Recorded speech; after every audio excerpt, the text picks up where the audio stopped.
그래서 저는 나 혼자 그 노래를 들으면 눈물이 나요. 언젠가는 강변북로에서 그 노래를 들으면서 막 펑펑 울었어요. 나 혼자 길을 걷고 나 혼자 TV를 보고, 만약에 김현주 씨가 이 라디오 방송을 듣고 있다면 정말 주체할 수 없이 눈물이 흐르겠다, 막 이런 생각을 했었죠. 선생님, 어제 뭐 보셨어요? 오늘은 배우 김현주 씨 얘기를 하려고 합니다. 요즘 SBS 월화 드라마 트롤리에 출연 중인데요. 제가 이 드라마에 대한 기대감이 정말 컸어요. SBS 브람스를 좋아하세요의 류보리 작가, 그리고 스토브리그를 공동 연출한 김문규 PD, 그리고 연기자가 김현주, 박희순, 김무열. 제작진과 연기자들 이름만 들어도 정말 기대감이 샘솟잖아요. 그러나 16부 작중에 현재 10화가 지났는데요. 이렇게 답답한 드라마는 또 처음 봅니다. 기대가 너무 컸던 걸까요? 아무튼 반전은 어렵지 싶어요. 제가 김현주 씨 때문에 이 드라마가 잘 되기를 바랬어요. 2012년 6월에 TVN 현장 토크쇼 택시 243화에 김현주 씨가 출연했었는데, 한동안 그 일에 대한, 연기에 대한 고민을 아주 치열하게 해왔더라고요. 97년에 그 국물이 끝내줘요라는 광고 카피로 일약 스타덤에 올랐었죠. 그러면서 휘몰아치듯이 일을 했었다고 해요. 급작스레 연기를 하게 됐으니 명색은 배우라 해도 연기관 같은 게 있었을 리 없죠. 드라마 출연 외에도 라디오 DJ, 섹션 TV 연예통신을 비롯해서 다양한 프로그램에 참여도 했었는데요. 그러다가 2000년 즈음부터 다른 활동을 접고 연기에만 집중했습니다. 돌아보면 김현주 씨만큼 폭넓은 연기 활동을 한 배우가 드물어요. 청춘물, 가족극, 사극, 시대극, 주말극, 좋은 연기자가 되고자 부단히 노력을 했다는 게 느껴집니다. 연기 폭이 넓고 깊이가 있는 것이 이 택시에 나왔을 때가 MBC 반짝반짝 빛나는과 SBS 바보 엄마가 끝난 다음이었어요. 그런데 이게 택시에 출연한 다음 해에 JTBC 궁중잔혹사 꽃들의 전쟁에서 소용조 씨 역할을 맡았었죠. 현장 토크쇼 택시에 출연하기 전까지는 제가 김현주 씨에 대한 선입견 같은 게 있었지 싶어요. 그 당시에 MC가 이영자 씨하고 공형진 씨였는데, 공영진 씨도 같은 생각을 했다고 하더라고요. 일찌감치 어린 나이에 스타가 된 연예인들 그 오만방자함을 기본적으로 갖추고 있을 것 같잖아요. 겉으로 티는 안 낼지언정. 그런데 우리가 어릴 때는 다 그렇습니다. 이 모든 일이 자기가 잘나서, 나 하나 잘나서 다 잘 된 줄 알죠. 그런데 이제 부침을 좀 겪다 보면, 아, 그동안에 세상 만물이 다 나를 도와줬던 거구나. 이 대호각성을 하게 되는데, 그 김현주 씨가 택시에 출연했을 때쯤은 이 깨달음을 얻고 난 다음이지 싶었어요. 그날 김현주 씨가 너무너무 사랑스러웠어요. 기운이 참 맑더라고요. 그럼에도 제가 그 선입견을 바로 내려놓지를 못하고 이 실론을 뜨고 봤습니다. 진짠가? 가식 아닌가? 어디 두고 보자? 이러는 거예요. 뜨개질과 재봉이 평소 취미라고 했는데, 그 자리에서 택시 안에서 실하고 바늘을 꺼내서 이 목도리를 떴어요. 뜨개질은 이게 바늘 딱 잡는 것만 봐도 알아요. 이게 많이 떠본 솜씨인지 아닌지. 요리도 그렇잖아요. 칼질하는 것만 보면 요리를 잘하는 사람인지 잘하는 척하는 사람인지, 재료 다루는 것만 보면 알 수 있죠. 가지가지 영광과 역경 두루두루 다 거쳤을 텐데, 30대에 접어들면서 이렇게 바른 길을 찾아가려고 애를 쓰면서 김현주 씨에게 확실한 소신이 생겼더라고요. 그날 김현주 씨의 둘도 없는 단짝 친구로 고 유채영 씨가 초대됐어요.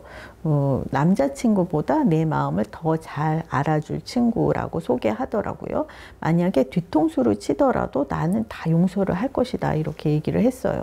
그런데 김현주 씨는 배우죠. 또 유채영 씨는 가수지만 당시에는 예능 활동을 주로 하고 있어서, 또 김현주 씨는 한동안 그 배우 일에 집중하고 있었기 때문에 접점이 없잖아요. 그래서 그놈의 의심병이 또 도지더라고요. 예능 프로그램 출연용으로 급조된 친구 관계에 이게 영 없는 일은 아니거든요. 기획사의 필요에 의해서 맺어지는 설정들이 있죠. 두 사람이 그날 시스타에 나 혼자 춤을 췄어요. 유채영 씨가 열과 성의를 다해서 옆에서 김현주 씨를 받쳐줬습니다. 김현주 씨는 다리 동작이 잘 살아야 한다면서 유채영 씨가 힐을 가져다가 김현주 씨에게 신겨주고 유채영 씨는 맨발로 춤을 췄습니다. 유채영 씨가 한때 댄스 가수였으니까 잘 추려면 얼마든지 더 잘 출 수 있겠죠. 그런데 그때는 정말 엄마처럼 내 친구 정말 잘하죠? 이것 좀 보세요. 정말 격려하고 응원하는 모습. 아, 이 친구 사이는 도대체 뭘까 했어요. 그리고 택시 출연 불과 2년 뒤에 유채영 씨가 세상을 떠났습니다. 위암이었는데 발견되었을 때 이미 말기였다고 해요. 제가 당시에 유채영 씨의 투병 생활이며 장례 일정을 함께 했던 분에게 얘기를 들었는데요.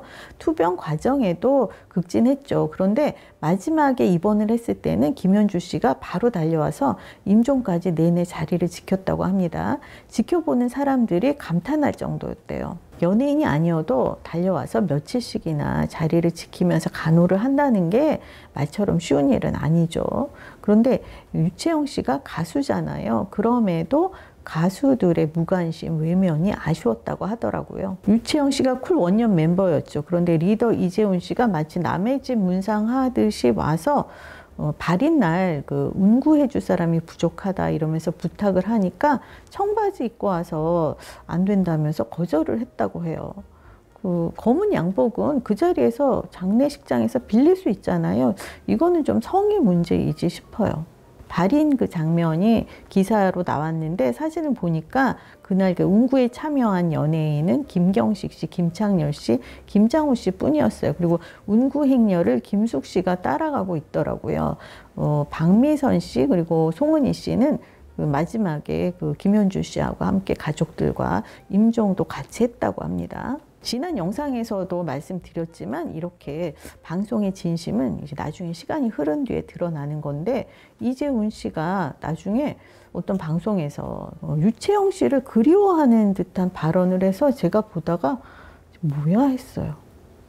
물론 뭐 나중에 후회했을 수도 있고요. 그리고 우리가 모르는 사정이 있었을 수도 있죠. 우리가 타인의 사정을 다 아는 건 아니니까.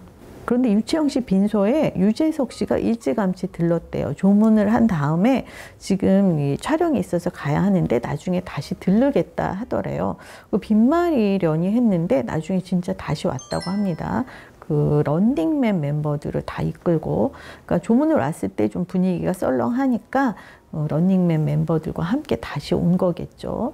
제게 이 얘기를 해준, 그러니까 일정을 함께 했던 분께서 김현주 씨, 유재석 씨, 또 박미선 씨, 송은희 씨 이런 분들을 보면서 진심이라는 게, 진정성이라는 게 이런 거구나. 사람은 이럴 때 표가 나는구나. 아주 통감을 했다고 해요. 그리고 보세요. 그분들 그 뒤에 훨씬 잘 됐잖아요. 그 당시에 연예인 정보 프로그램에서 그 유채영 씨의 영정사진을 보여주는데 자꾸만 저는 그 시스타의 그 나 혼자 춤을 췄던 게 생각이 나는 거예요. 그래서 저는 나 혼자 그 노래를 들으면 눈물이 나요. 언젠가는 강변북로에서 그 노래를 들으면서 막 펑펑 울었어요. 나 혼자 길을 걷고 나 혼자 TV를 보고. 만약에 김현주 씨가 이 라디오 방송을 듣고 있다면 정말 주체할 수 없이 눈물이 흐르겠다, 막 이런 생각을 했었죠. 김현주 씨가 이 트롤리의 김혜주라는 인물을 위해서 얼마나 공을 들였을지 짐작이 가기 때문에 현재 이 드라마의 부진이 너무나 안타깝습니다. 드라마 안에서 김현주 씨는 그냥 김혜주예요. 머리, 의상, 표정, 전체적인 분위기 그냥 딱 김혜주입니다. 제가 정말 싫어하는 연기자가 극중 캐릭터와 의상을 맞추지 않는 배우들이에요. 가난하고 삶에 찌든 인물을 연기하면서 딱 봐도 아주 고가의 의상 걸치고 나오는 배우들이 있잖아요. 어떻게든 좋은 몸매 드러나게 하려고 애를 쓰고. 트롤리가 왜 이렇게 좋은 반응을 얻지 못하는가? 이 시대 정서와 맞지 않아서입니다. 반대로 그 넷플릭스 더 글로리는 정말 엄청난 화제몰이를 하고 있는데요. 주인공의 각성, 복수가 흥미로워서죠. 주인공 송혜교 씨 외에도 주인공을 돕는 여매란, 이도현 씨의 복수도 어떤 식으로 진행될지 궁금하지 않나요? 여매란 씨의 그 나 매맞지만 명랑한 년이에요. 이거 명대사입니다. 조마조마한 마음으로 보고 있다가 피식 웃게 되잖아요.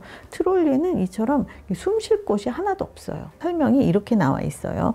과거를 숨긴 채 조용히 살아가던 국회의원 아내의 비밀이 세상에 밝혀지면서 그 부부가 마주하게 되는 딜레마와 선택에 대한 이야기를 그린 미스터리 딜레마 멜로. 그 국회의원 아내가 숨기고 있었던 엄청난 비밀이라는 게 과거 성추행 피해자라는 거예요. 그 피해자가 경찰에게 고발을 했고 그러자 가해자가 그 세상에 범죄 사실이 밝혀질까 봐 두려워서 자살을 해요. 그런데 그 가해자의 부모들은 그 피해자에게 네가 내 아들을 죽였다고 비난하는 상황인 거죠. 우리나라 법이라는 게 그렇다고 해요. 고소를 당한 피의자가 사망한 경우에는 검사는 공소권 없음으로 불기소 처분을 해서 수사가 더 이상 이루어지지 않게 되어 있다고 합니다. 이건 정말 말이 안 되는 거죠. 피해자가 사과조차 받지를 못했는데 그 억울함은 누가 풀어주나요? 가해자 가족들은 죽었으면 됐잖아. 뭘 더 바래? 이러고 있는 거고요. 트롤리의 배경이 바로 이런 얘기인데요. 트롤리의 그 김혜주는 더 글로리의 문동은처럼 복수를 계획하고 실천하는 것이 아니라 대부분의 피해자가 그렇듯이 숨기고 피하려고만 합니다. 그러니까 시청자는 답답해하는 거고요. 제목인 트롤리, 그 트롤리 딜레마라는 것에서 따왔다고 하는데요. 트롤리 딜레마라는 게 바로 이런 거래요.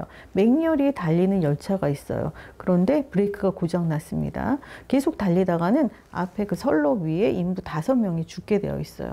그런데 기계 조작으로 진행 방향을 살짝 바꾸면 그 옆선로로 가게 되는데 옆선로 위에는 또 다른 그 인부 한 사람이 있습니다. 당신은 방향을 바꿀 것인가 바꾸지 않을 것인가, 이건 선택의 문제죠.